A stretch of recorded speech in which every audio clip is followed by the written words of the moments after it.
राम राम भाई सबको, राधे राधे। स्वागत है फिर से मेरे एक और नए घटिया व्लॉग में। तो चलो भैया, मैंने उठ के योगा करनी शुरू कर दी थी। तो आज था दशहरा का पावन पर्व, तो इसलिए बहुत सारी शुभकामनाएं सबको। और मेरा यहाँ आलस खत्म होने का नाम ही नहीं रहा था, तो मैं लेट के भी यहाँ अनुलोम विलोम करने लगी थी।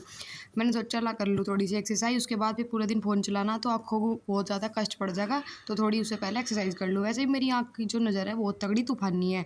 फिर मैं निकाल लूँ कुर्ती, में कहा चल दशहरा है, तो उसके बाद में फिर मैं अपना नहाने चल जाऊँ, नहा के आकर तैयार होकर फिर मैं आ जाऊँ मंदिर से होकर आकर फिर मैं लगाने लगूँ, तैयारी करने लगूँ भैया दशहरा की। दशहरा पूजन होना था, अब ये खील पता से आ जा, कुल्लू आ जा। तो भैया इन्हें मैं सूंघने लगूँ, ये हो रहे मेरे सस्ते नशे। तो क्योंकि मुझे मिट्टी की खुशबू बहुत पसंद है और मिट्टी के कारनामे करने भी बड़े मजा आवे। तो फिर सारी कुल्हड़ मैंने धो दी थी और उसके बाद लेकर थाली कलावा रख के, हल्दी रख के, यहाँ पे भैया हमारा दशहरा पूजने की तैयारी जोरों शोरों से चल रही थी। मम्मी ने भी वो बना दिया था।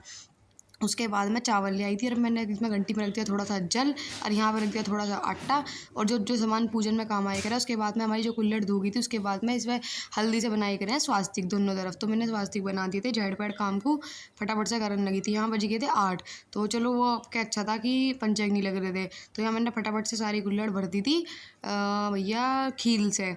खील के ऊपर एक एक पतासा रख दिया था और यहाँ पे हमारी प्लेट हो गई थी तैयार। फिर यहाँ पे देख लो भैया, मेरे नौरते बिल्कुल खेत सा खड़ा था, और फिर मैंने इन्हें निकाल के मैं तोड़ने लगी थी थोड़े थोड़े से। इन्हें थाली में रख दिए थे पूजन के लिए, और उसके बाद दो मैंने सारे में लगा दिए थे, क्योंकि भैया पूजन में ज़रूरी। फिर मैंने थोड़ा सा गुड़ रख दिया था, क्योंकि मिठा ज़रूरी हो एक रहा है।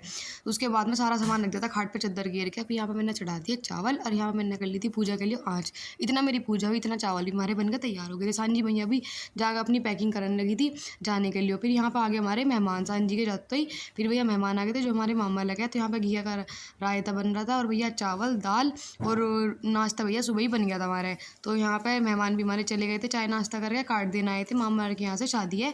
तो भैया फिर यहाँ पे बारिश हो गई थी बहुत तगड़े वाली, पहली बार दशहरा पैसा बार बारिश हुई, तो फटाफट से हमें वो भी उठाना पड़ा। नहीं तो बृहस्पति का दिन था, उठाते नहीं ऐसे, फिर भी बारिश तेज़ थी तो मैं करना पड़ गया।